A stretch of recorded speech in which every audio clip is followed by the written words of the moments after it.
లోబడినట్టుగా, సంఘము క్రీస్తునకు లోబడినట్టుగా భార్యలు కూడా ప్రతి విషయంలోనూ తమ పురుషులకు అనగా భర్తలకు లోబడవలెను.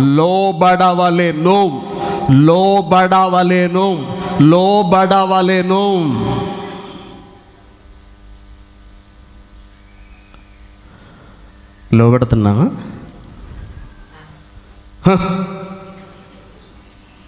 నీ కాళ్ళ దగ్గర పడి ఉండి బతకాల్సిన అవసరం లేదు నాకు. నేను ఈ రోజున కువైట్ వచ్చాను. నా జీతం ఎంతో తెలుసా? నెలకు 100 దినార్లు సంపాదిస్తున్నాను నేను. అంటే ఎంతో తెలుసా? 20,000. నీ మొహం ఎప్పుడైనా 20,000 సంపాదించిందా నెలకి? ఇక్కడి నుంచి ఫోన్లు ఇంటికి.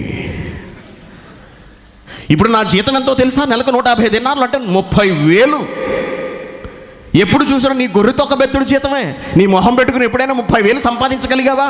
ఈ రోజు నేను మహారాణిలా బ్రతకగలను నీ అవసరం లేకపోయినా. నీ భర్త అసలు నీకు ఎవరో తెలుసా?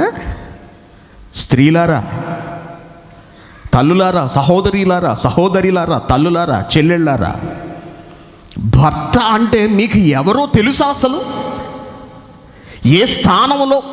ఏ స్థానంలో దేవుడు భర్తను మీకు ఉంచాడో తెలుసా అసలు?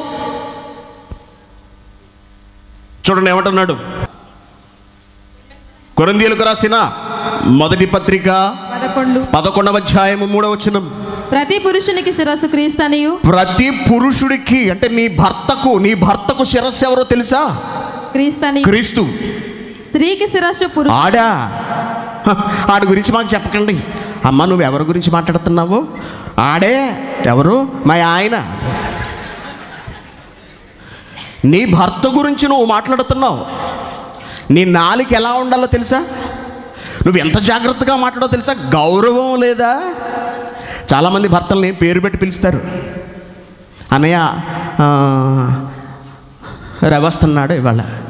రవి ఎవరు అమ్మా? రవి ఎవరు అంటే మా ఆయన అంది. నీకు గౌరవం లేదా? భర్తను గౌరవించడం చేత కదా? అసలు నీ భర్త నీకు ఎవరో తెలుసా? నీకేమవుతాడో తెలుసా? చెప్తున్నాడు చూడండి చాలా జాగ్రత్తగా. ప్రతి పురుషునికి శిరస్సు క్రీస్తు అనియు. ప్రతి పురుషుడికి తల శిరస్సు ఎవరో తెలుసా అండి? యేసుక్రీస్తు. స్త్రీకి శిరస్సు పురుషుడనియు. స్త్రీకి శిరస్సు ఎవరో తెలుసా? నీ భర్త. క్రీస్తునకు శిరస్సు దేవుడని. క్రీస్తునకు శిరస్సు ఎవరో తెలుసా? దేవుడు, తండ్రి అయిన దేవుడు. మీరు తెలుసుకొనవాలి. పురుషునికి శిరస్సు యేసుక్రీస్తు అయితే యేసుక్రీస్తుకు శిరస్సు సాక్షాత్తు తండ్రి అయిన దేవుడు. స్త్రీకి శిరస్సు ఎవరు? నీ భర్త. నీ పురుషుడు నీ భర్త. నీ భర్తను నువ్వు పేరు పెట్టి పిలిచి అవమానిస్తే ఎవరికి అవమానమో తెలుసా? నువ్వు దేవుణ్ణి అవమానిస్తున్నట్టు లెక్క. తెలుసా? నీ భర్తను ఒరే అని మాట్లాడుతూ నువ్వు ఎవరిని ఒరే అంటున్నావో తెలుసా? దేవుణ్ణి ఒరే అంటున్నట్టు లెక్క. లోబడాలి.